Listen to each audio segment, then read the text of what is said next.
Al parecer la mayoría de nosotros tenemos el audio conectado y vamos a dar inicio.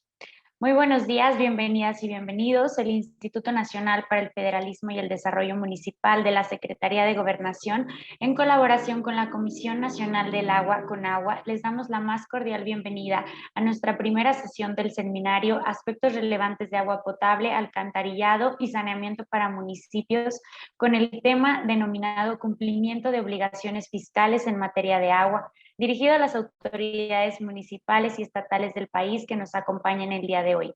Agradecemos el interés de estar aquí con nosotros. Para el INAFED es un gusto compartir nuevamente este espacio de diálogo con todas y todos ustedes, esperando este relevante tema sea de su utilidad. A nombre del INAFED me permito presentar a nuestro titular, el licenciado Ignacio Valle Fernández, y de igual forma me permito presentar a la licenciada Gisela Márquez, subcoordinadora de Fomento y Desarrollo del Federalismo.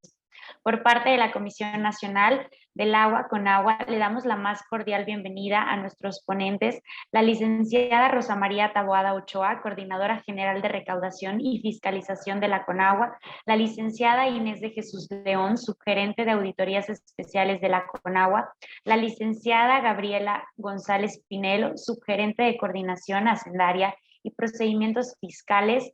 De igual forma, saludamos y damos la más cordial bienvenida al licenciado Omar Mata Cortés, subgerente de Operación Recaudatoria de la CONAGUA, y a la licenciada Jacqueline Hernández Muñoz, subgerente de Supervisión de la Fiscalización de la CONAGUA, quienes estarán a cargo de impartirnos el tema del día de hoy. A continuación, me permito cederle el uso de la voz al licenciado Ignacio Valle, titular del INAFED, para que nos brinde el mensaje de bienvenida. Adelante, por favor, coordinador. Muchas gracias, Andrea. Bueno, en primer término, quiero enviar un saludo al ingeniero Germán Martínez Santoyo, director general de la Comisión Nacional del Agua, porque tengo noticia de que a lo largo ya de varios procesos semejantes a este que hemos realizado, siempre hemos recibido de parte de la Comisión del Agua un apoyo invaluable, decidido y entusiasta. Lo primero que tiene que hacer su servidor es reconocer este esfuerzo. Segundo lugar, pues celebrar internamente la realización de este seminario sobre temas de agua potable y alcantarillado y saneamiento, que se va a realizar a lo largo, según tengo entendido, de 7 sesiones. Pocos factores de nuestra vida cotidiana o bienes son más necesarios que el agua. Y de pronto, por el espejismo de que sentimos que ahí está o de que sobra, también pocos son más mal manejados y desperdiciados. Las facultades que tienen los municipios en materia de agua potable, drenaje, alcantarillado, tratamiento y disposición de aguas residuales es, por lo tanto, importantísimo. Quisiera no tener que decir nada más porque tomé nota de que tuvimos algunos pequeños problemas para nuestra conexión, la iniciación de este proceso, pero bueno, prolongamos unos cuantos minutos después para poder decir todo lo que necesitamos. Pero no quiero quedarme guardado lo que pienso sobre la utilidad de este tipo de encuentros. ¿Por qué?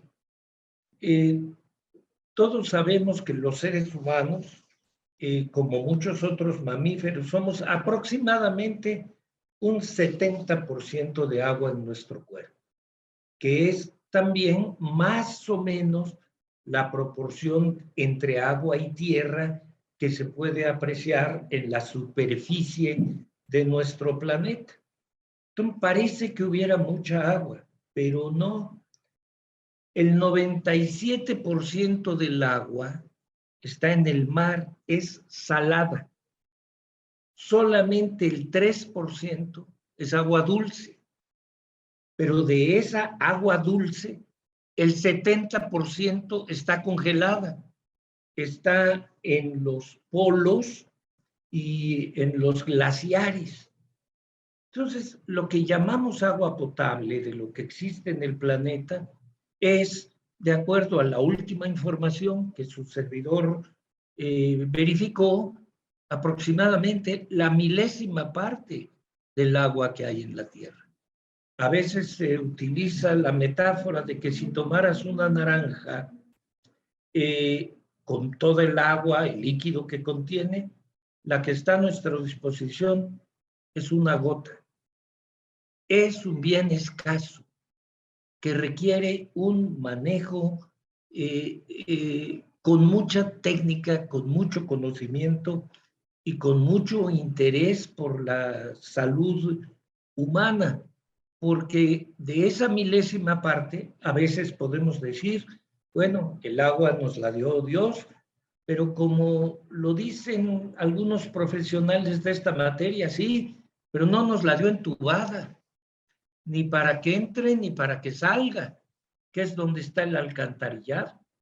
Y hacerlo mal tiene un costo altísimo para la especie humana y, por supuesto, para nuestro pueblo y nuestros municipios. Tiene que ver con la educación, el desperdicio. Todavía vemos en algunas ocasiones personas que para limpiar las banquetas las bañan con manguera, a manguerazos. Y tenemos un terrible problema de fugas en los hogares y en los ductos municipales. Por eso, la asesoría que nos van a dar nuestros compañeros, empezando hoy por la licenciada Rosa María Taboada, tiene para nosotros un valor altísimo y le debemos prestar, por supuesto, la mayor atención. Y dije, el agua que sale, claro, también, porque, por ejemplo, la malaria, el paludismo, el dengue, por ejemplo, en el paludismo hay un parásito, Plasmodium, sí, pero ¿cómo llega? A través de piquetes, fundamentalmente de mosquitos, que se generan en aguas estancadas. Es decir, cuando no hay un adecuado drenaje o un desecho correcto del agua que no vamos a utilizar. Por esta razón, el INAFED está profundamente agradecido con el esfuerzo que realizan nuestros técnicos mexicanos de la Comisión Nacional del Agua y espero que todo lo que tienen que enseñarnos y orientarnos sea aprovechado por los funcionarios municipales que asisten a este seminario, al que le deseo el mayor de los éxitos. Gracias. Agradecemos el mensaje por parte del licenciado Ignacio Valle, coordinador del INAFED, y a continuación nos gustaría cederle el uso de la voz a la licenciada Rosa María Taboada Ochoa, coordinadora general de recaudación y fiscalización de la CONAGUA, quien también tiene un mensaje para todas y todos nosotros. Adelante, por favor, licenciada, y bienvenida. Muchísimas gracias. Bueno, pues primero darle las gracias al licenciado Ignacio Valle por invitarnos a participar en este seminario tan importante, como él lo comentaba, para las autoridades municipales, ¿no?, que tienen el encargo de las aguas. Y es muy, muy importante que todos ustedes tengan el conocimiento de los derechos y las obligaciones que tienen en materia de aguas nacionales. Es súper importante. La idea de este seminario es hacerles llegar toda la información necesaria para que ustedes, como contribuyentes de las aguas nacionales con la Comisión Nacional del Agua, pues tengan todas las herramientas para que puedan dar este cumplimiento de manera exacta. Y a veces nos hemos dado cuenta que muchas veces no es que no quieran dar cumplimiento, ¿no?, sino que no se tiene todo el conocimiento, toda la información para poder dar este debido cumplimiento. Y algo muy importante que siempre ha buscado la Comisión Nacional del Agua es darle todas las herramientas tanto a los usuarios como en este caso a los contribuyentes, que en este caso son ustedes, para que puedan dar este debido cumplimiento. Entonces, la verdad es que sí son temas muy, muy interesantes que van a ayudarles a ustedes para poder dar este cumplimiento. Y como hemos dicho, ¿no? Bueno, también esto va a ayudar a, como bien lo comentaba ahorita el licenciado Ignacio, que ustedes también hacia los servicios que ustedes deben cobrar lo hagan también de una manera adecuada y puedan volverse autosuficientes, cobrando de una manera adecuada todos los servicios que prestan a la ciudadanía. Finalmente, pues agradecerles de nuevo que nos inviten a participar en este seminario tan importante, donde serán temas muy, muy trascendentales para la operación de ustedes, y creo que este tema con el que iniciaremos el día de hoy es pues básico. Y bueno, pues no me queda más que cederle la palabra a mis sugerentes, quienes nos apoyarán transmitiéndoles todos estos temas. Muchísimas gracias por la invitación. Que tengan excelente día.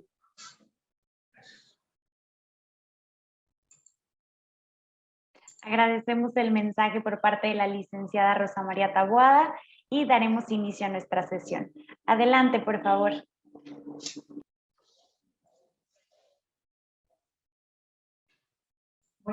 Buenos días. Soy la licenciada Inés de Jesús León y yo voy a hablarles un poco sobre el régimen fiscal de las aguas nacionales y sus bienes públicos inherentes a cargo de los municipios u organismos operadores o quien legalmente le corresponde el suministro del agua. Vamos a dar inicio con el uso, aprovechamiento o explotación de las aguas nacionales.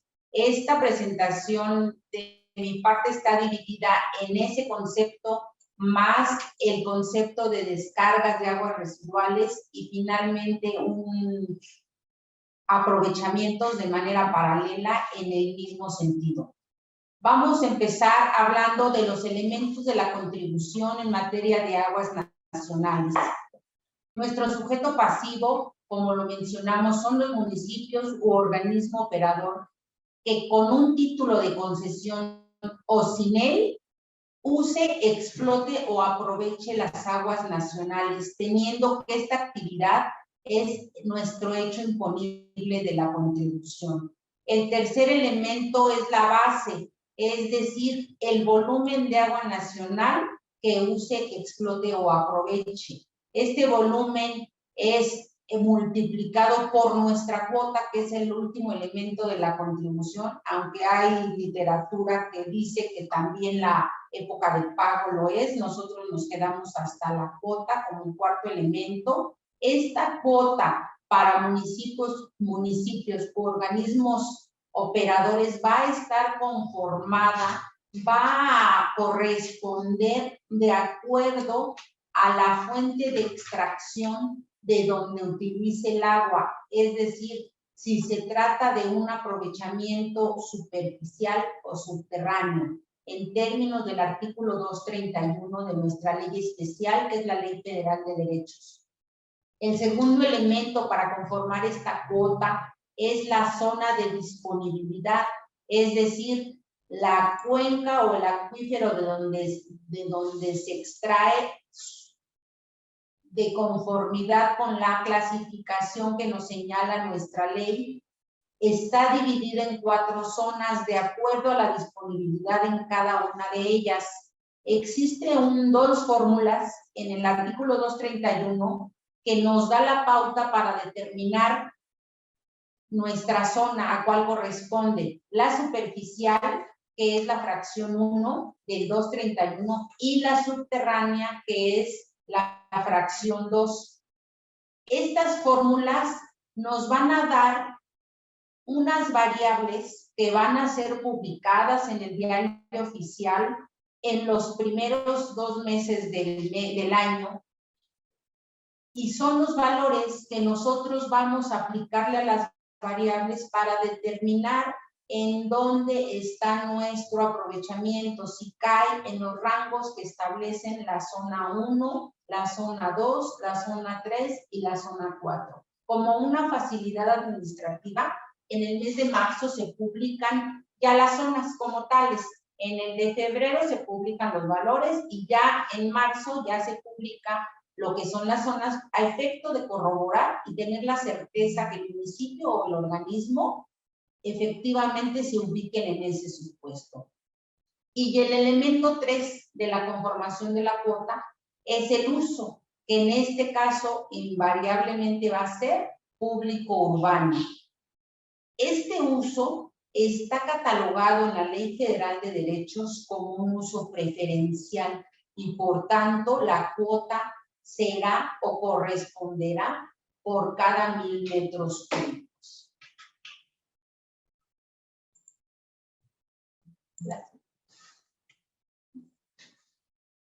Estas cuotas están establecidas en el artículo 223, apartado B, fracción 1, inciso A de la Ley Federal de Derechos, que se refieren al uso de agua potable, ya sea superficial o subterránea, pagándose el derecho por cada 1000 metros cúbicos de acuerdo a la zona de disponibilidad. Y este mismo numeral también nos establece un supuesto en donde haya excedentes de conformidad con el equivalente a 300 litros por habitante de conformidad con el censo de población y vivienda vigente. Es decir, si se llegara a rebasar los 300 litros por habitante al día, se tendría que pagar una cuota excedente, una cuota por ese volumen excedente. También nos lo contempla la Ley Federal de Derechos.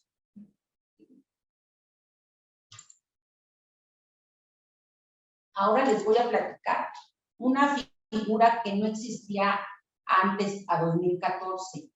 Existía una práctica que se fue convirtiendo en recurrente, en donde existía pérdida de bienestar social, acaparamiento de recursos, porque se trasladaba el agua de una zona de disponibilidad más barata a una más cara, lo que provocaba que hubiera conflictos sociales, que se acapararan el recurso y que pagaran una cuota menor por haberla importado de una cuenca más barata. Es decir, el trasvase consiste en trasladar el agua de una cuenca que no tenga conexión natural con otra a una zona de disponibilidad diferente.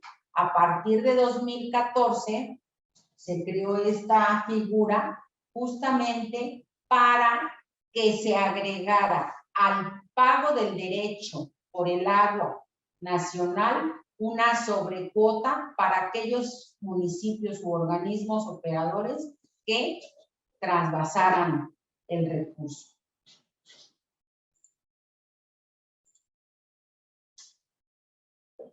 Todos los contribuyentes, sin excepción, están obligados a contar con aparatos de medición. Tratándose de la base de nuestra contribución, pues viene siendo un elemento fundamental. Anterior hasta el día de hoy, los contribuyentes están obligados a llevar un registro de esa medición a través de un formato oficial publicado por el SAT, que deberá señalar el recurso usado durante cada mes que conforme el trimestre, y la suma de los tres será la base del trimestral para calcular el derecho.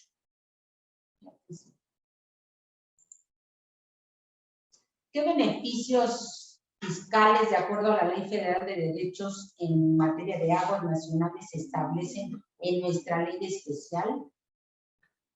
El artículo 224 en su fracción 7 establece la exención que podrán gozar estos organismos operadores por todos aquellos volúmenes que suministren a poblaciones rurales de hasta 2.500 habitantes, siempre y cuando el consumo sea doméstico y esta población esté acorde a lo que señala el último Censo General de Población y Vivienda. Hasta ahí tenemos, en términos generales, el régimen de aguas nacionales. Ahora vamos a pasar a los derechos en materia de descargas. Retomamos los elementos de la contribución, al igual que en aguas nacionales. Nuestro sujeto pasivo va a ser el municipio u organismo operador que cuente o no con un permiso para descargar. El hecho imponible vendrá siendo el verter esas aguas residuales a los cuerpos de propiedad nacional.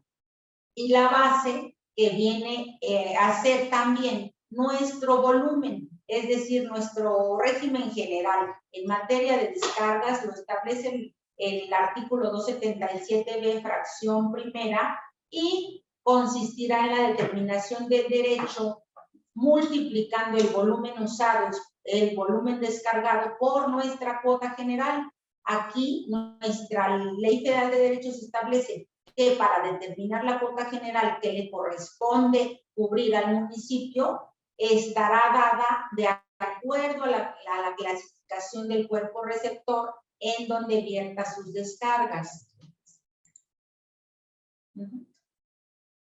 Aquí están las cuotas en materia de descargas, cuotas generales que son las que corresponden a los municipios y que estarán dadas según el cuerpo receptor en donde el organismo descargue sus aguas.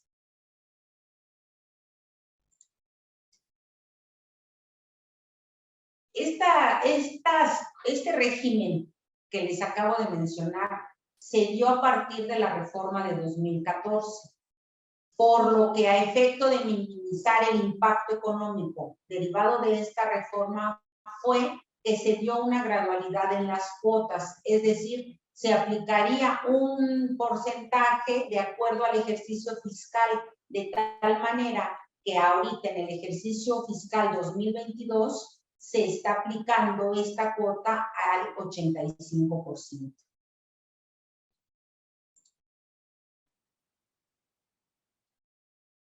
Igual que en aguas nacionales, cada punto de descarga del municipio, del organismo operador, deberá de contar con un aparato de medición volumétrico, sean propios o instalados por la Conagua.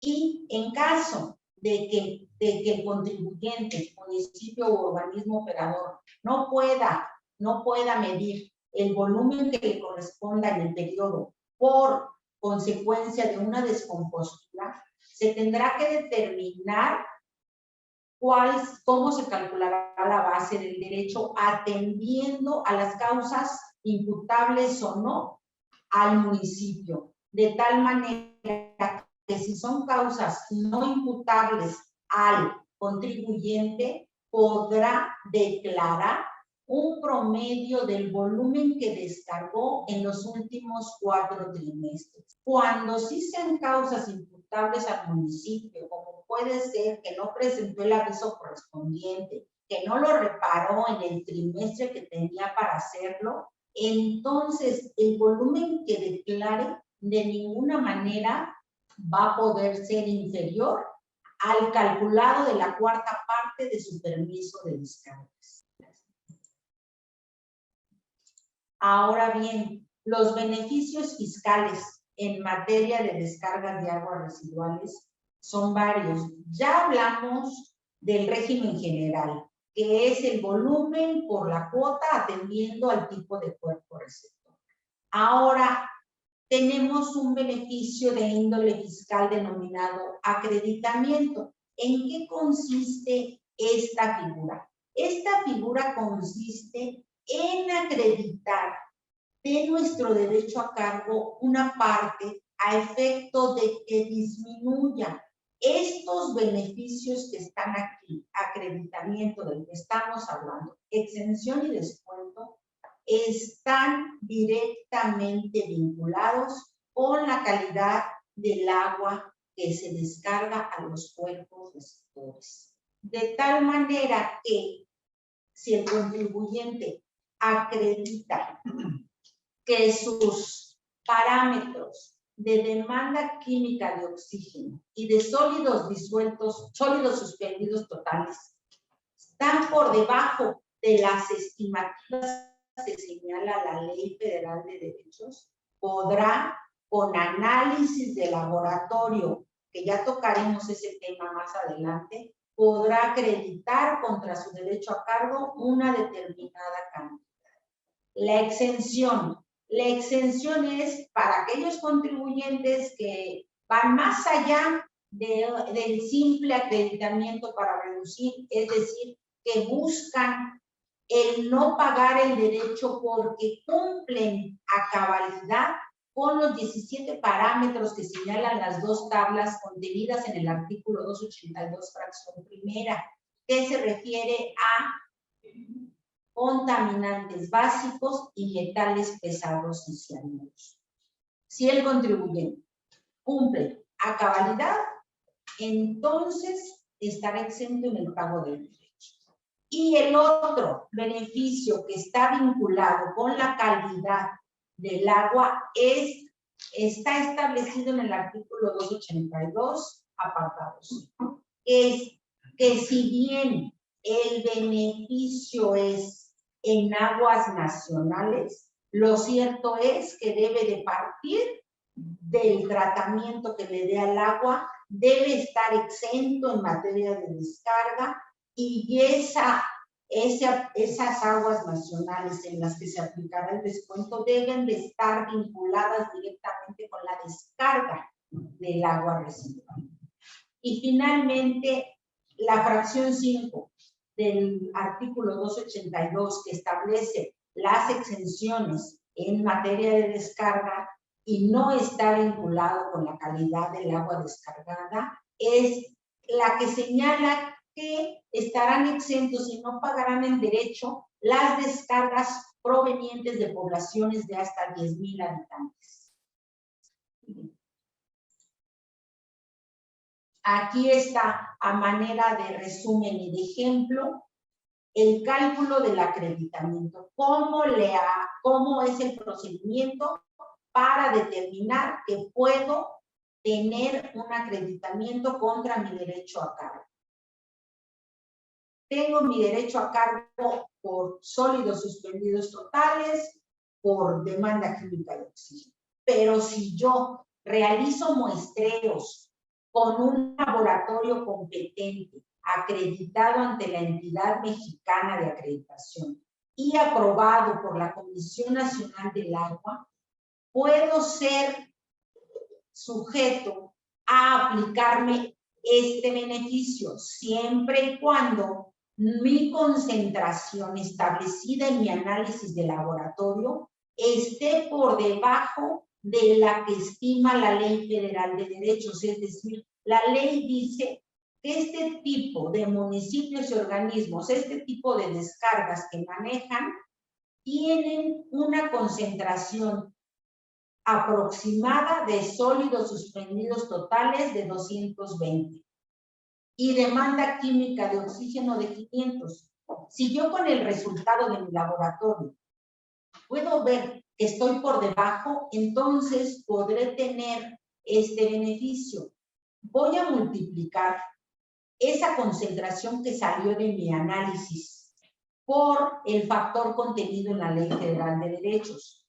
Obtenido esto, voy a multiplicarlo por el volumen que descargué en ese periodo y así voy a obtener la cantidad en pesos de acreditamiento de cada uno de mis contaminantes. Puede darse el caso que solo alcance a acreditar uno de los dos, el sólidos suspendidos totales, por ejemplo, o puede darse el caso que solo pueda acreditar demanda química de oxígeno, y puede darse el caso que ambos, que de los dos pueda obtener un acreditamiento. Si obtengo un acreditamiento una vez que hago el cálculo y tengo un resultado de sólidos y uno de demanda, lo sumo y esa es la cantidad que voy a poder descontarle a mi régimen general, que es volumen por cuota.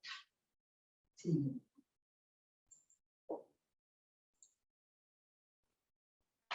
Ahora nos vamos al beneficio de la exención.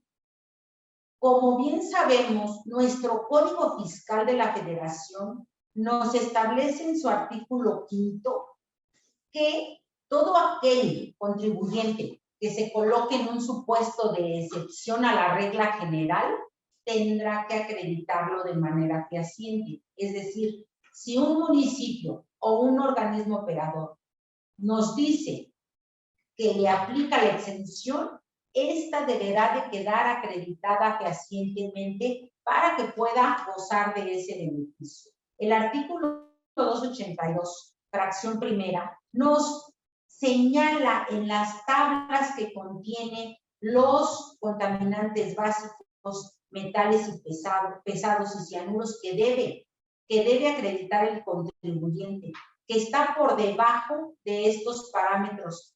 Pero no solo eso, también nos establece los promedios mensuales y diarios requeridos acorde a los análisis de laboratorio realizados en cumplimiento al procedimiento de muestreo establecido en la fracción 3 del artículo 278b de nuestra Ley Federal de Derechos.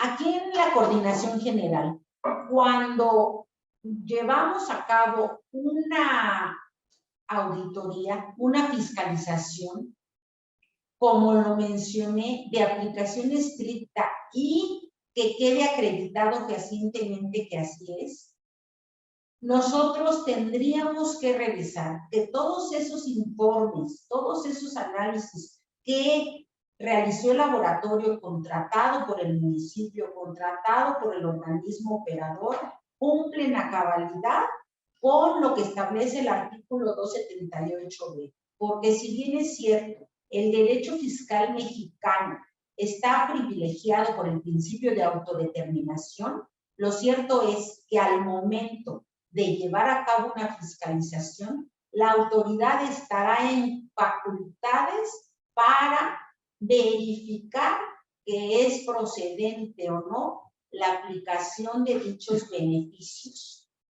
porque están relacionados con la calidad que nuestros cuerpos de agua pueden llegar a afectarse. Entonces, este es un ejemplo solamente de nuestra acreditación otorgada por la entidad mexicana. Nosotros en auditoría tenemos que corroborar que las personas enlistadas en estas acreditaciones como signatarios autorizados efectivamente tengan la competencia técnica para llevar a cabo el muestreo de un determinado parámetro. Aquí tenemos el claro ejemplo que si vamos a revisar que se aplicó un acreditamiento por SST, que quien realizó ese muestreo esté dentro del alcance de la acreditación otorgada, de tal manera que si no lo está, ese informe de laboratorio estará viciado de origen y no procederá para la aplicación del beneficio de acreditación.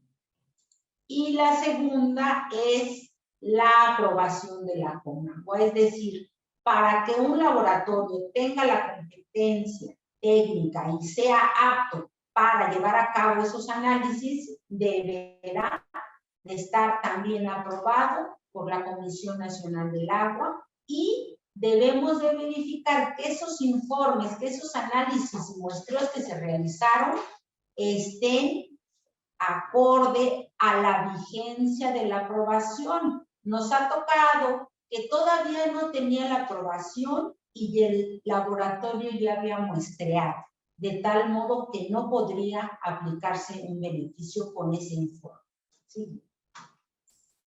Y finalmente, por lo que se refiere a descargas, debe de quedar bien definido qué tipo de frecuencia va a tener el municipio o el organismo operador. Este va acorde a el número de población que va a tener. De tal manera que ahí se define en esta tabla de la fracción 4 del 278b, en donde encuadra el municipio para determinar qué frecuencia le corresponde. De tal manera que si le corresponde una frecuencia mensual porque es mayor de 50,000 habitantes, él tendrá que cumplir con un promedio mensual por cada mes del trimestre que va a declarar. Y si le correspondería una frecuencia trimestral, basta con que conforme el promedio mensual para un mes de cualquiera de los 3 meses que conforman. Y finalmente, y de manera paralela, esta figura no está establecida propiamente o regulada en la Ley Federal de Derechos. Esta figura de agua en bloque, entendida como el suministro de agua a centros urbanos, municipios, organismos operadores de agua, con calidad para uso y consumo humano a través de infraestructura hidráulica, encuentra su fundamento en el artículo 10 de la Ley de Ingresos de la Federación, y estos municipios que reciben el agua en bloque están obligados también al pago por este concepto, el cual realizarán de manera mensual y acorde al número de metros cúbicos de agua recibidos. Aquí es la Secretaría de Hacienda la dependencia que autoriza las cuotas y la que faculta para fijar o modificar los aprovechamientos en cada ejercicio fiscal que se cobrará. Y de mi parte es todo.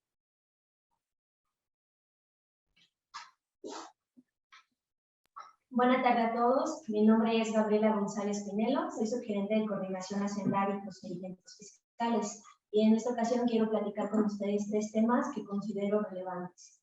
El primero de ellos es el pago a plazos. En este caso, los municipios y los organismos operadores pueden solicitar a la Comisión Nacional del Agua la autorización para pagar a plazos las contribuciones omitidas y los accesorios, ya sea a través de un pago diferido, el cual no puede exceder de 12 meses, o a través de un pago en parcialidades, el cual puede ser máximo a 36 meses. Para ello, es necesario que los contribuyentes presenten un escrito que, entre otros requisitos, debe de contener una manifestación de la modalidad de pago a plazos. Esto es, si va a ser diferido o en parcialidades, tomando en consideración que si es en parcialidades puede ser a 12, a 24 o a 36. También deberán de presentar copia del comprobante de pago inicial del 20% del monto total del crédito fiscal. El monto total del crédito fiscal se va a integrar con las contribuciones omitidas, las multas y los accesorios actualizados desde la fecha en que debieron pagarse hasta el momento en que se presente la solicitud. El remanente de este 20% es el saldo que se va a utilizar para calcular las parcialidades, las cuales deben de ser iguales, se deben de pagar también en forma mensual y sucesiva, conforme al plazo que elija el contribuyente y la tasa mensual de recargos por prórroga. Si es que el contribuyente no cubre los requisitos, se va a formular un requerimiento por parte de la Coordinación General de Recaudación y una vez desahogado este requerimiento, si es que se cumple con los requisitos, se va a otorgar una autorización para pagar a plazos. Esta resolución va a contener un calendario con el monto y con las fechas que se deberá de pagar. Si se formula un requerimiento y este no se desahoga, la solicitud se va a tener por desistida. La siguiente, por favor. En caso de incumplimiento por parte de los contribuyentes de este pago a plazos, puede proceder una revocación y los supuestos son, entre otros, que el contribuyente se encuentre sujeto a un procedimiento de concurso mercantil o sea declarado en quiebra, que tratándose de un pago en parcialidades no se cumpla en tiempo y monto con 3 parcialidades o en su caso con la última, o si se trata de un pago diferido, que vence el plazo para realizar el entero y que el contribuyente no efectúe el pago. El fundamento legal es el artículo 66A, fracción cuarta del Código Fiscal de la Federación, y ante este supuesto lo que hace la coordinación es formular un requerimiento de información y documentación para garantizar el derecho de audiencia de los contribuyentes, y en caso de que no hayan cumplido, se hace exigible el saldo mediante la solicitud del procedimiento administrativo de ejecución ante el Servicio de Administración Tributaria. La misma todavía. Es importante considerar que un pago en parcialidades no va a proceder cuando se trate de contribuciones que debieron pagarse en el año calendario que se encuentra transcurriendo o en su caso en los últimos 6 meses anteriores a la presentación de la solicitud.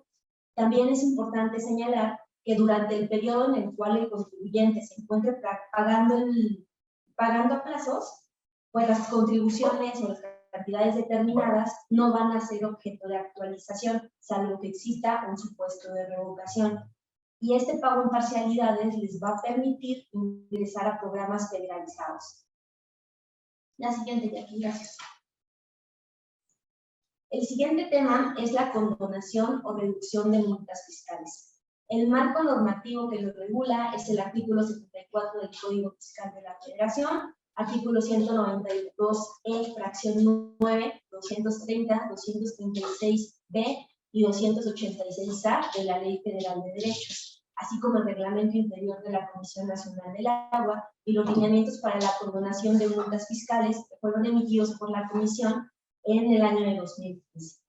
En este caso, los municipios y los organismos operadores pueden solicitar a la CONAGUA la condonación o la reducción de las multas fiscales que hayan sido impuestas por infracciones a las disposiciones fiscales en materia de aguas nacionales y sus bienes públicos inherentes, así como las autodeterminadas.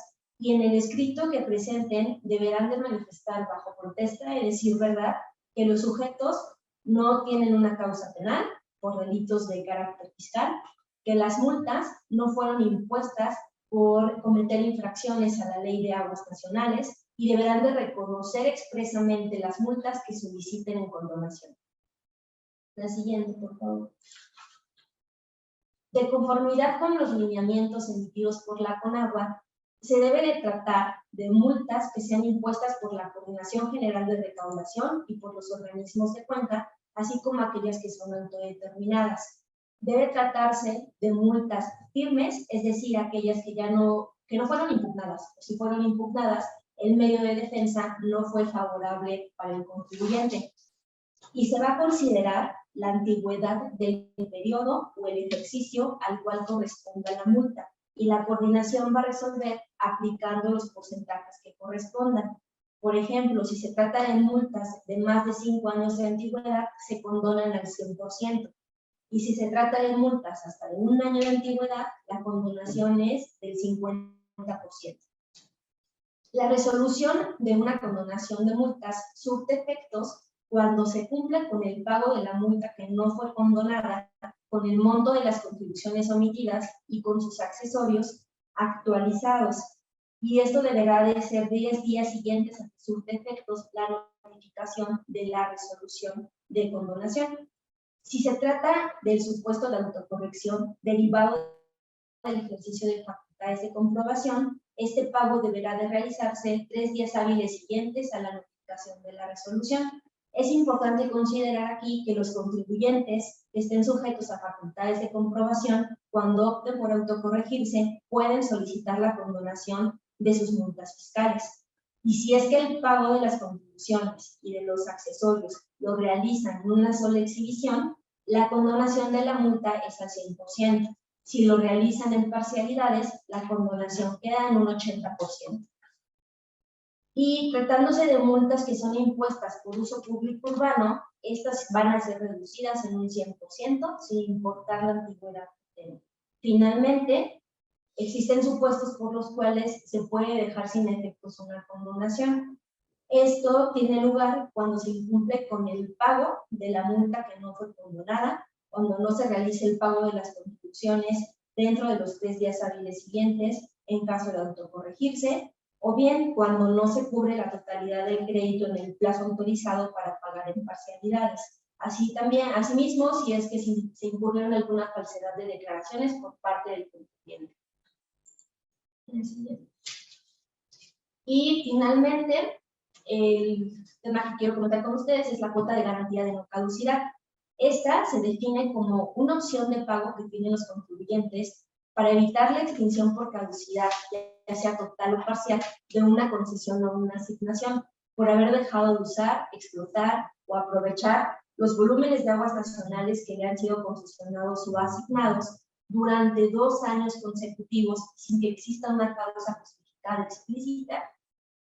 El marco normativo está contemplado en el artículo 29 bis 3, fracción 6, numeral 3 de la Ley de Aguas Nacionales, así como en el reglamento para la determinación y pago de cuota de garantía de no caducidad de Derechos de Aguas Nacionales, que fue publicado en el Diario Oficial de la Federación en mayo de 2011.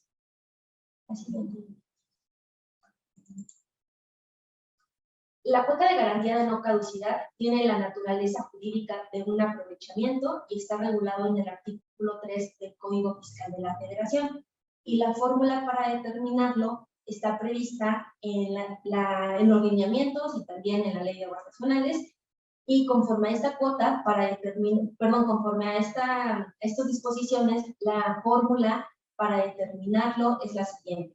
Se debe de multiplicar la cuota autorizada por metro cúbico vigente al momento en que deba realizarse el pago. Esta cuota es autorizada por la Secretaría de Hacienda y Crédito Público y se publica en el Diario Oficial de la Federación. La última publicación que tenemos es del mes de julio de 2021 y próximamente se publicarán las cuotas vigentes para el año 2022. Esta cuota autorizada se multiplica por el volumen mínimo de aguas de explotar, usar o aprovechar durante los 2 años consecutivos y nos va a dar como resultado la cuota de garantía de no caducidad. La siguiente, por favor.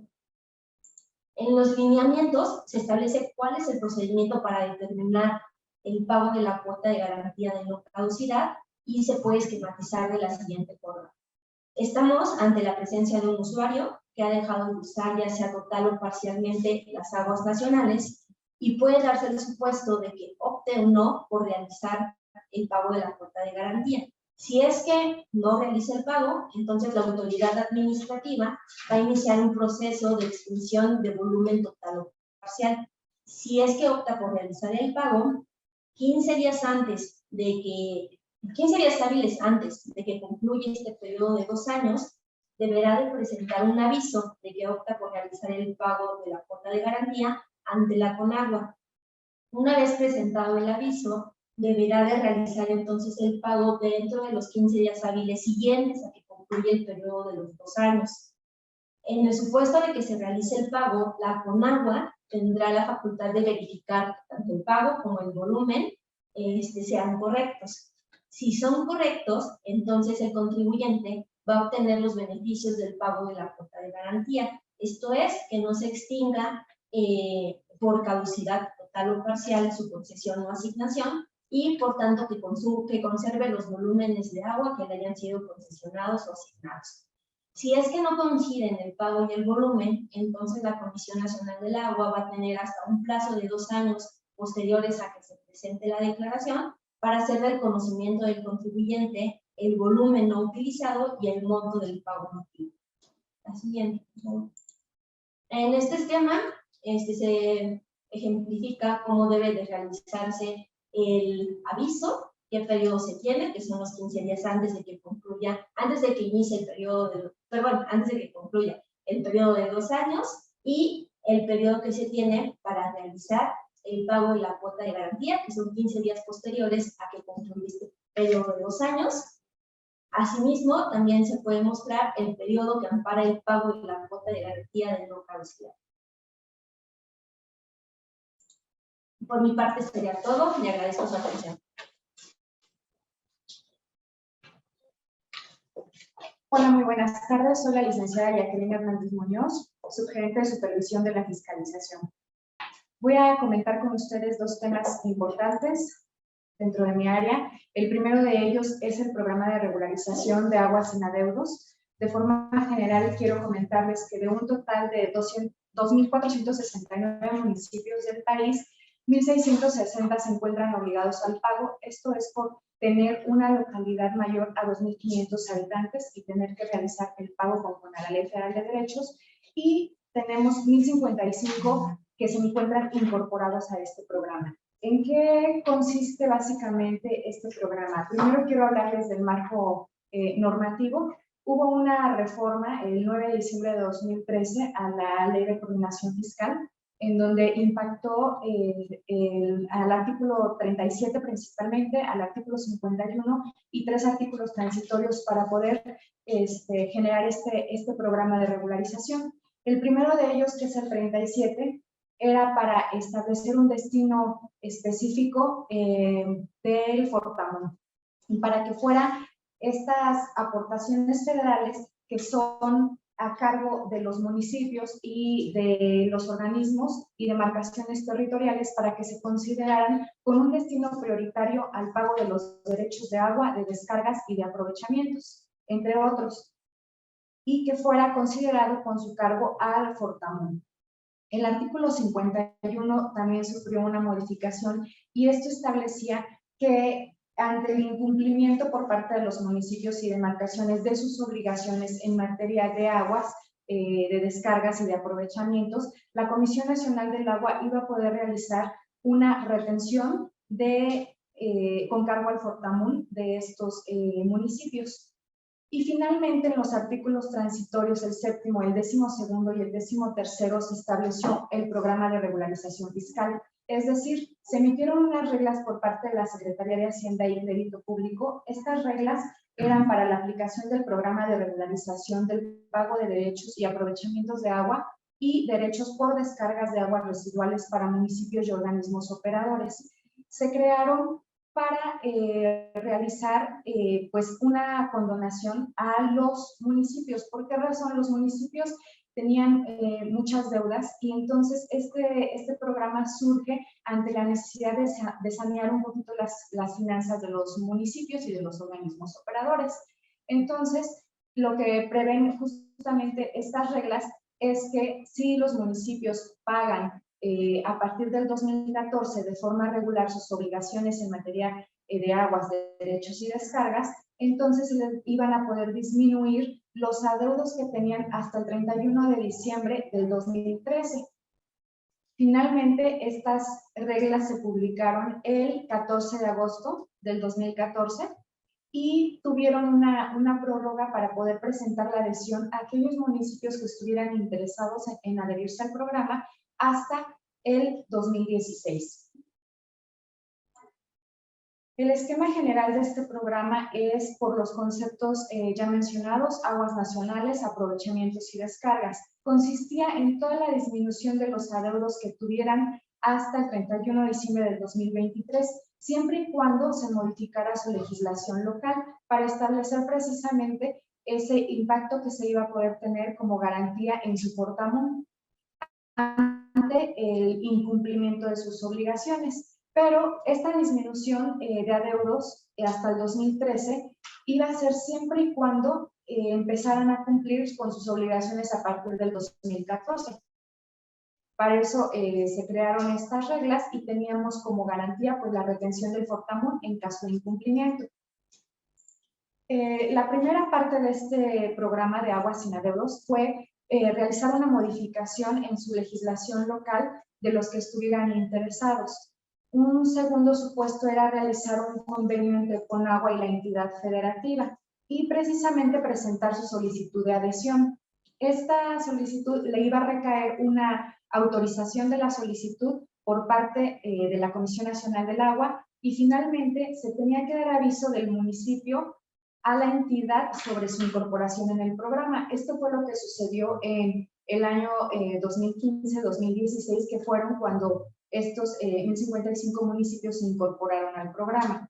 Posteriormente, ¿cómo funciona este programa? Bueno, pues tenemos que los contribuyentes causan el derecho, por ponerles un ejemplo, en los meses de enero, febrero y marzo, y tienen que realizar el pago conforme a la Ley Federal de Derechos en el mes de abril. Si estos usuarios no realizan el pago en el mes de abril, entonces tenemos un periodo de conciliación. Y este periodo de conciliación sería y se llevaría a cabo en mayo, junio y julio. Y si aún así, después de una revisión a su situación fiscal y de esta conciliación que se presenta en estos 3 meses, no hubiera algún elemento en donde demostraran que ya se realizó el pago por parte del usuario, entonces en el mes de agosto se tendría que llevar a cabo la retención con cargo a su Fortamun. Y pues finalmente se lleva esa retención y se realiza el pago a la Conagua. Este es básicamente el programa de aguas sin adeudos y también se establece pues la desincorporación al programa, que es por 2 causas: el no pago o la negativa de la retención durante un ejercicio fiscal, pero el que se lleve a cabo una desincorporación pues significaría para los usuarios, pues la revocación de los beneficios obtenidos, es decir, todos esos adeudos que fueron condonados antes del 2013, pues entonces se reactivarían y también tendrían, bueno, ya no tendrían acceso a los programas federalizados, porque el estar en este programa finalmente les permite el estar por cumplidores en materia de obligaciones fiscales y tener acceso a estos programas federalizados.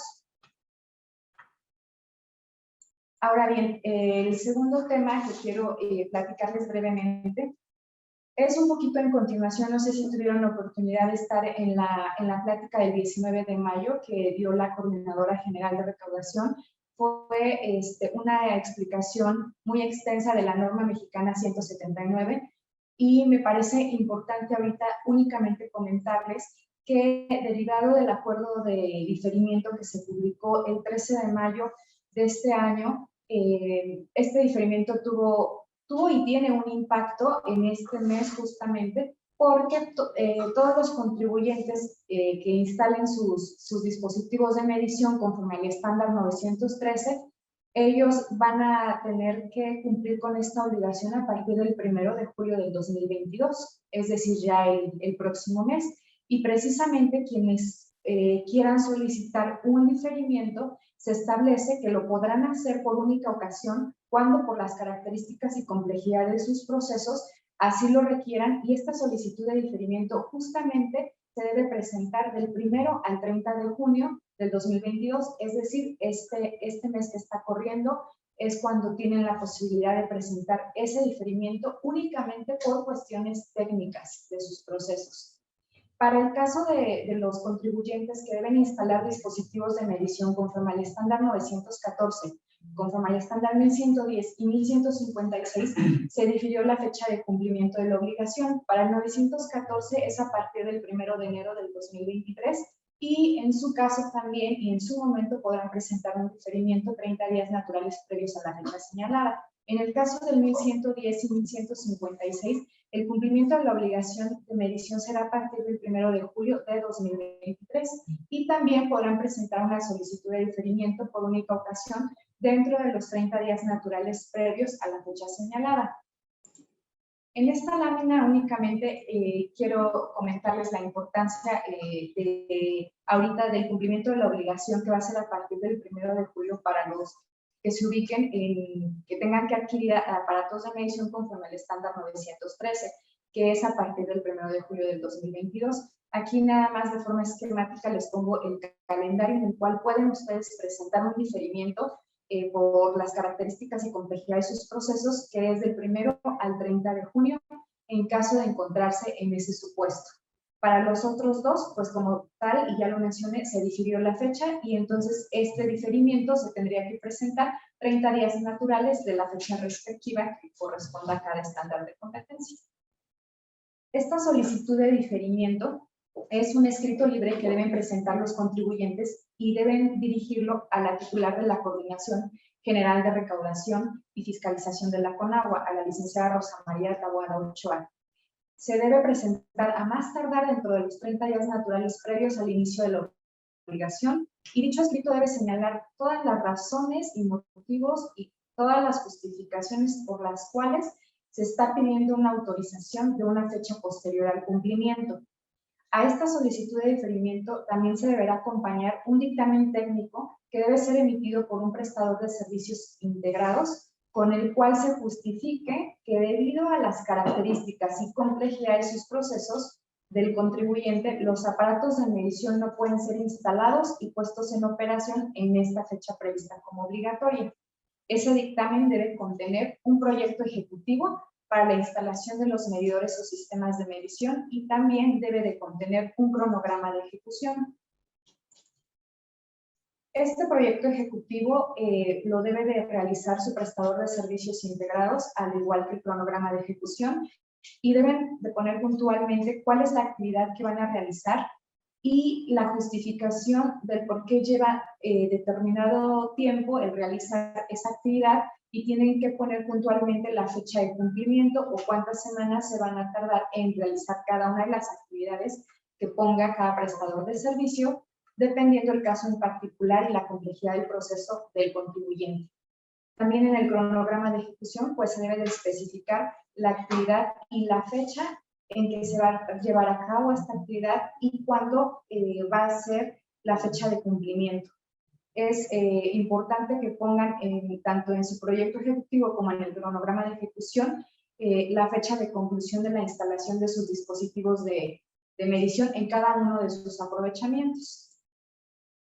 Y bueno, este diferimiento no aplica en algunos supuestos. El primero de ellos es cuando el contribuyente solicite el diferimiento argumentando que hay desabasto de medidores. Ahorita nos encontramos en el tema de que entendemos que todos los contribuyentes están cumpliendo con su obligación de medición y pues hay desabasto de medidores.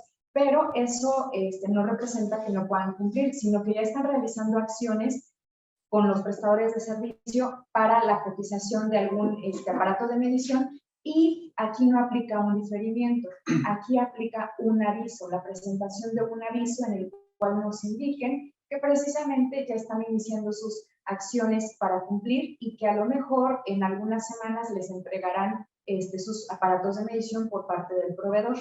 También no aplica el diferimiento cuando el contribuyente solicite por cuestiones presupuestales o por cuestiones administrativas.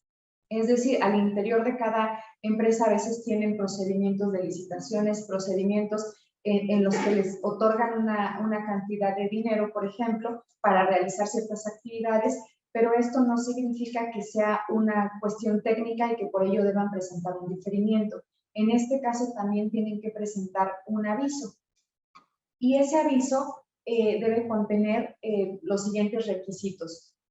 Debe ser un escrito también libre dirigido a la Coordinadora General de Recaudación. Pueden presentarlo en la oficialía de parte de la dirección local u organismo de cuenca de la Conagua más cercana a su domicilio y también a través del cual se informe del cambio del medidor o sistema de medición que se está realizando. Pueden señalar también su RFC, el número de título de concesión, anexo y de contar con el dato del número de serie del aparato de medición y de la unidad de transmisión.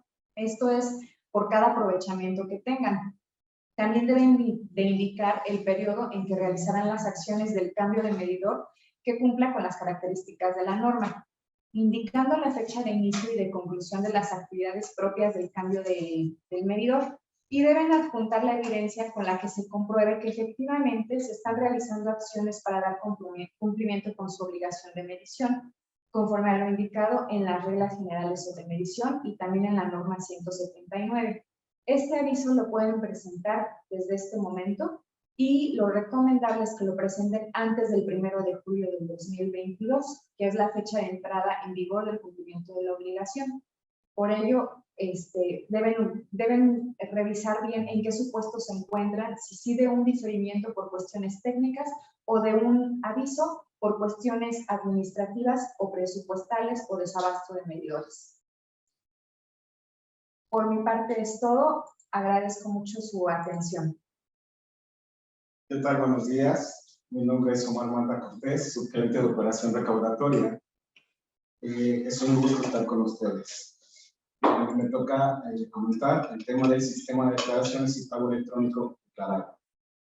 Bien, con el fin de dar cumplimiento a todo lo comentado por mis compañeras subgerentes, en 2014 se impulsa el sistema de declaraciones y pago electrónico declarado como único medio de presentación y pago de declaraciones en cumplimiento de obligaciones fiscales en materia de aguas nacionales y sus bienes públicos y medios. Es decir, descargas de aguas residuales, ocupación de zonas federales, materiales pétreos, entre otros. Lo anterior para efectos del artículo 31 del Código Fiscal de la Federación. Para ello, debemos registrarnos por única ocasión en el Padrón Único de Usuarios y Contribuyentes. Con dicho registro, obtendremos como producto la cuenta con agua, o sea, el usuario, y contraseña, los cuales nos permitirán accesos a dicho sistema. Cabe recalcar que la cuenta con agua es única y la contraseña son la llave para el sistema electrónico de citas y también para el sistema buzón del agua, el cual tiene una importancia, puesto que se llevan a cabo en él la trazabilidad de los trámites administrativos competencia de la Comunidad. Para ayuda en el registro y la presentación de declaraciones, la Coordinación General de Recaudación y Fiscalización cuenta con una mesa de orientación y asistencia, en la cual podrán ser asistidos, valga la redundancia, para el registro en el Padrón Único de Usuarios y Contribuyentes, para la presentación de declaraciones y otros temas relevantes en ámbito fiscal. Así. Pero bien, ¿qué registramos o qué tenemos que hacer en el Padrón Único de Usuarios y Contribuyentes? Bien, primero vamos a tener el registro en el sistema de los datos básicos del contribuyente, es decir, nombre, RFC, domicilio fiscal, datos de contacto como teléfono, correos electrónicos y así también representaciones legales y los títulos y o permisos con los que cuenta el contribuyente. Anteriormente, hasta 2019, los títulos se registraban de manera directa. Ahora tenemos que llevar a cabo una práctica de actividad que se llama relación de título o permiso al RFC. Una vez que lo tenemos migrado, que esto no es más que eso, una migración de bases de datos de la base regla para la base PUC, vamos a llevar a cabo el registro del aprovechamiento, en donde nosotros vamos a ubicar exactamente el uso, localizaciones del aprovechamiento, volúmenes, cuenca, entre otros datos. Con esta información, nosotros ya vamos a poder llevar a cabo la presentación de declaraciones. Adelante, por favor. ¿Cuáles son los apartados con los que cuenta el sistema electrónico de declaraciones declarado? Tenemos en primer lugar el Padrón Único de Usuarios y Contribuyentes, donde, como les acabo de mencionar, es donde hacemos el registro de nuestra información básica para la presentación. La asistencia de contribuyentes, que nos llevará directamente al correo electrónico declaracioneselectrónicas@conagua.gov.mx para poder tener orientación y asistencia directa. Tenemos el apartado de declaraciones, el cual veremos enseguida en qué consiste, y nos permite precisamente llevar a cabo la presentación y cumplimiento. Tenemos el apartado de aguas sin adeudos, que se refiere a la Ley de Coordinación Fiscal que acaba de comentar la licenciada Jacqueline. Tenemos el apartado del uso eficiente, reportes, tableros y CIFE, que es nuestro sistema de facturación en materia de aguas. Este sistema electrónico, sistema de declaraciones y pago electrónico de Claragua, como lo acabo de mencionar, es el único medio de pago en el vamos a poder presentar, nuevamente lo repito, aguas nacionales y sus bienes públicos inherentes, nos facilita el cálculo de los derechos y el pago de accesorios, y además registra todas las exenciones y beneficios fiscales con los que cuenta la norma para el contribuyente. Adelante. El apartado de declaraciones. Cabe mencionar que la plataforma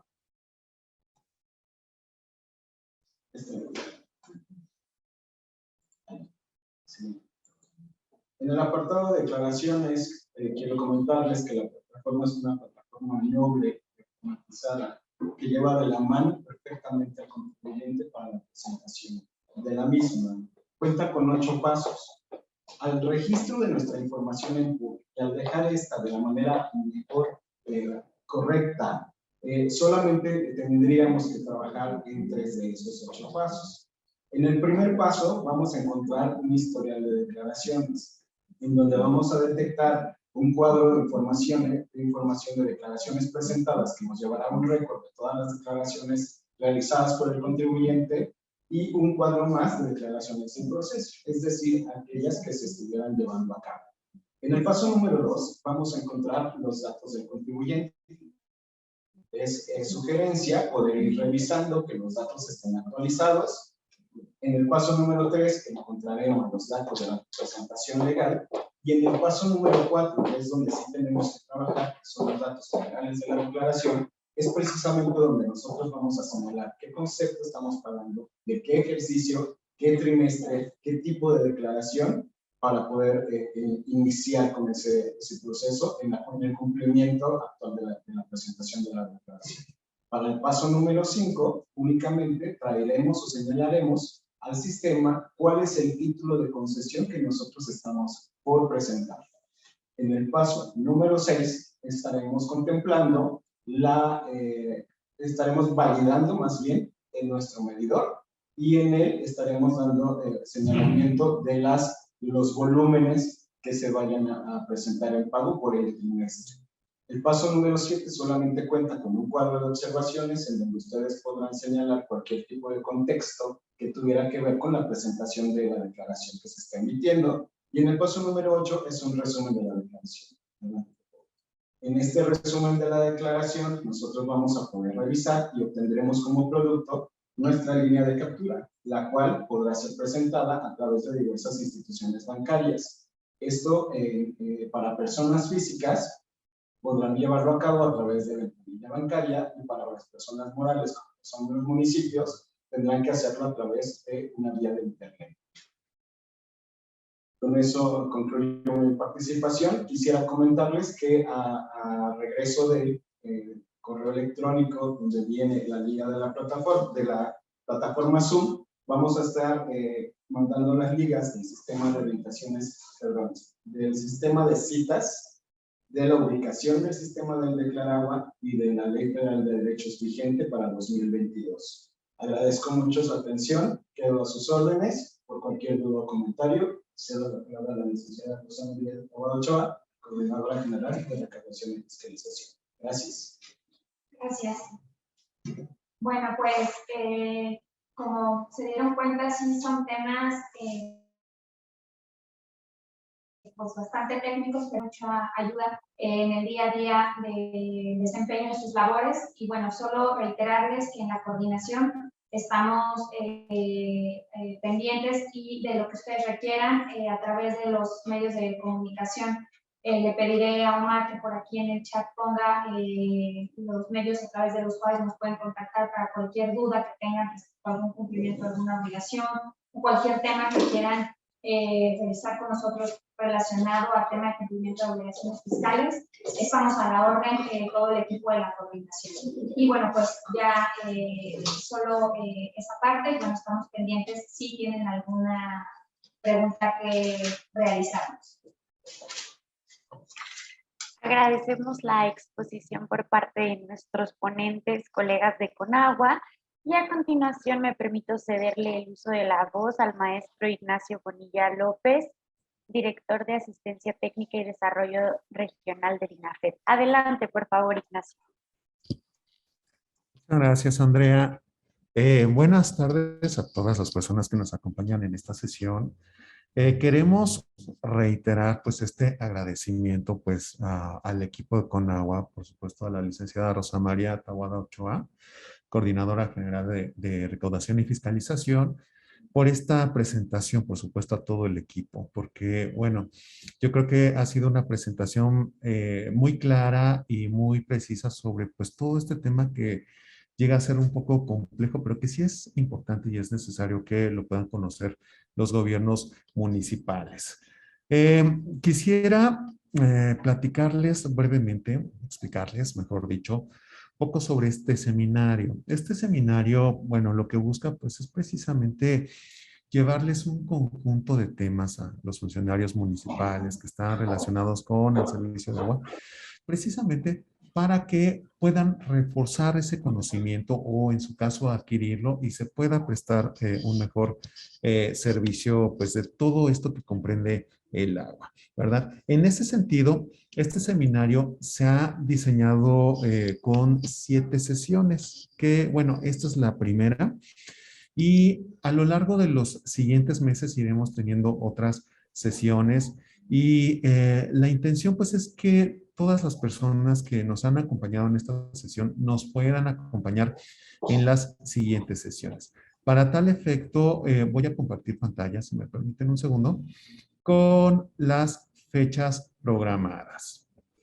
Entonces, bueno, aquí estamos viendo las fechas que tenemos programadas para las siguientes sesiones. La de hoy, pues bueno, ya es la que estamos en desarrollo y tenemos la siguiente sesión va a ser para el día 14 de julio, que es realización de proyectos en materia de proyectos ejecutivos de agua potable y alcantarillado. Posteriormente tendremos otras sesiones que serán el 18 de agosto, el 8 de septiembre, el 20 de octubre, el 17 de noviembre y el 6 de diciembre. Si se fijan, bueno, Están un poco espaciadas, pero precisamente lo que se busca es que se puedan, todos los interesados puedan hacer ese espacio en su agenda para que nos puedan acompañar en estas fechas. Quiero comentarles que este seminario pues ha sido diseñado de tal forma que pues lo que se busca es que al final de este seminario, es decir, para el día 6 de diciembre, se pueda otorgar una constancia de participación a todos aquellos que nos acompañaron en estas sesiones. Para ello, pues se busca otorgarles esta constancia pues a quienes hayan participado en al menos 5 de estas sesiones. Y para que nosotros podamos validar su participación es necesario 2 cosas. Por una parte, que se registren en el formato en estas sesiones. Y el segundo es que puedan llenar el formulario que nuestros compañeros han estado poniendo la liga en el chat. Para ello, les pedimos de la manera más atenta que llenen este formulario durante el tiempo que dure cada sesión. Por ejemplo, en esta primera sesión ya se publicó por medio del chat la liga del formulario. Pedirles de favor que antes del cierre de esta sesión se puedan registrar. Es importante que se registren pues con los mismos datos que tienen en el formato y también que en cada una de las sesiones se puedan registrar con los mismos datos para que de esa forma nosotros podamos validar que ustedes han participado en un número mínimo de sesiones. Los datos más importantes pues son su nombre y su correo electrónico. Y bueno, también otro aspecto a señalar es que, pues bueno, como se fijan, nosotros tenemos un número limitado de lugares en Zoom. Entonces, lo que queremos hacer, pues, es que nadie quede excluido, de tal forma que si por alguna cuestión no pueden ingresar a la sala de Zoom, estas sesiones se transmiten de manera paralela por medio de Facebook, de nuestro portal de Facebook, y va a valer de la misma forma a quienes participen en Zoom con la misma regla. En Zoom también les compartimos esa liga para poder llenar el formulario de asistencia. Y de esa forma, entonces, si ustedes asisten a Zoom y en alguna ocasión no lo pueden hacer porque pues a lo mejor ya se llenó la sala o simplemente pues no pudieron en esa ocasión estar directamente en Zoom, no se preocupen. Si nos siguen por Facebook, ahí les vamos a compartir esa liga y nada más el requisito que les mencionaba, poder llenar este formulario para que de esa forma nosotros podamos validar su asistencia y que de esa forma entonces todos los interesados pues puedan tener entonces su constancia, ¿verdad? Y bueno, es lo que les quería comentar y pues hacerles extensiva esta invitación para que nos puedan acompañar en cada una de estas sesiones. Y bueno, de mi parte es todo para que podamos seguir con este programa. Gracias. Agradecemos la intervención por parte del maestro Ignacio Bonilla y a continuación daremos espacio a algunas preguntas que tenemos por parte de ustedes. Y por parte de nuestro participante, Pedro Martínez, nos pregunta, la norma 127 SSA 1-1994 ya fue sustituida por la NOM 001 SSA 1-2021. Los parámetros para acreditar la excepción del artículo 282C de la Ley Federal serían de acuerdo a esta última y no a los de la 127 SSA 1-1994 mencionada en la presentación. Y aquí solicitaría el apoyo de nuestros ponentes para dar una respuesta. Adelante, sí, por favor. Sí, nuestra Ley Federal de Derechos, efectivamente, para dar cumplimiento tendríamos que acatar la que establece nuestra Ley Federal de Derechos. Tendría que ser sujeta de una modificación para entonces darle paso a la aplicación de la que acaba de salir. Muchas gracias. Nuestro participante Anastasio Nanco vía Facebook nos dice, En la mayoría de los municipios, los recibos cobran una mínima cantidad, el concepto de servicios ambientales, pero no se ve reflejado en la inversión en las zonas de captación de agua con obras de conservación del suelo, de los bosques, así como en las plantas de tratamiento y la inversión al saneamiento de ríos y de la siembra de agua en los manantiales. ¿Por qué no? Ahora hay muchos haciendo negocio con la venta de agua con sus purificadoras. ¿Cómo contribuyen las empresas privadas en la restauración del suelo y bosques? ¿Y cómo se apoyará a los propietarios de los campos agrícolas para hacer que se comprometan en hacer un manejo del agua de lluvia, de los bosques y de los desprendimientos de las aguas residuales a los ríos en las comunidades altas de las cuencas? Bueno, creo que el tema podría ser abordado a través de, en este caso, en oficinas centrales con la Subdirección General de Administración del Agua, o sea, un tema de carácter como administrativo técnico-administrativo, perdón. Entonces, yo sugeriría que se acercaran al Centro Integral de Servicios para exponer esta situación y pudieran tener una orientación y asistencia en ese ámbito. Muchas gracias, licenciado. Nuestro participante Hugo Contreras nos pregunta, ¿las multas que ya están como créditos fiscales ante el SAT con antigüedad mayor a de 5 años se pueden condonar o prescriben? Ok. Si en relación a ese tipo de multas, al estar ya controladas por el SAT, no pueden ser objeto de un procedimiento de condonación por parte de la CONAGUA. Muchas gracias, licenciada. Por parte de nuestro participante Gabriel Sánchez, nos pregunta, ¿el muestreo semestral de la calidad del recurso hídrico compete también al Instituto Mexicano de Tecnología del Agua?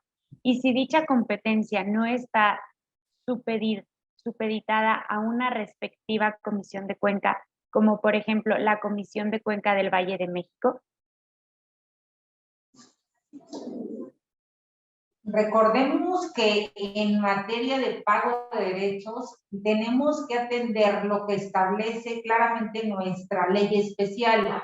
Sí existen obligaciones que parecieran similares o que empatan con las fiscales como son las administrativas, y estas igualmente en cuestión de administración de recursos pues le corresponde a un área diversa a la nuestra. Nosotros tenemos que circunscribirnos a lo que establece la Ley Federal de Derechos en materia de frecuencia de muestreo. Sí hay una opción para poder acceder a una frecuencia semestral, siempre y cuando se cumpla con un requisito establecido que fue publicado en el Diario Oficial de la Federación.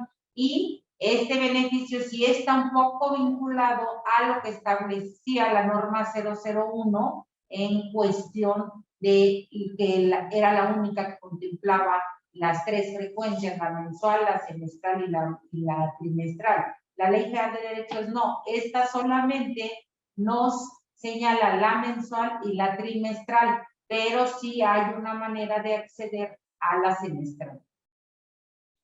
Muchas gracias, licenciada. Queremos agradecer el interés de las autoridades municipales y estatales que nos acompañan y que nos han dejado sus preguntas y sus comentarios. No nos queda más que recordarles que si ustedes posteriormente tienen alguna duda, con gusto nosotros podemos hacérselas llegar a nuestros colegas de Conagua y darle seguimiento. A continuación, siguiendo el orden del día, me permito cederle nuevamente el uso de la voz al maestro Ignacio Bonilla López para ir concluyendo nuestra sesión del día de hoy. Adelante, por favor, Ignacio. Muchas gracias, Andrea. Bueno, pues estamos en el cierre de esta sesión, por lo cual queremos agradecerle pues a nuestros compañeros de Conagua, de la Comisión Nacional del Agua, en primer término, pues a la Coordinadora General de Recaudación y Fiscalización, la licenciada Rosa María Taboada Ochoa, pues por poder apoyarnos en la realización de esta sesión. Asimismo, queremos agradecer al equipo de Conagua que nos acompañó hoy con la parte de las exposiciones, a la licenciada Inés de Jesús León, a la licenciada Gabriela González Pinelo, a la licenciada Jacqueline Hernández Muñoz y al licenciado Omar Mata Cortés. A todos ustedes, muchas gracias por su participación y por su apoyo para poder brindar este tema y para poder atender todas las preguntas que ha habido. Tenemos muchas inquietudes de parte de los gobiernos municipales. Como pueden ver, bueno, tenemos ahí muchas preguntas, tanto en lo que es el chat de Zoom como en nuestra sala junta de Facebook. Por cuestiones de tiempo, obviamente, ya no podemos solventar todas estas preguntas, pero con mucho gusto nosotros las recabamos y se atenderán. Queremos agradecerle pues a todas las personas que nos han acompañado hoy pues de distintos municipios del país por su participación en esta sesión y esperamos pues que nos puedan acompañar en las siguientes sesiones de este seminario, en donde tendremos otros temas que también serán igualmente de mucho interés. Y por último, bueno, a nombre de nuestro coordinador del INAFED, el licenciado Ignacio Ovalle Fernández, y de nuestra subcoordinadora, la licenciada Gisela Márquez Benítez, queremos agradecerles a todas y todos ustedes por su participación en esta sesión, esperando que nos puedan acompañar en nuestros siguientes diálogos virtuales. Muchas gracias.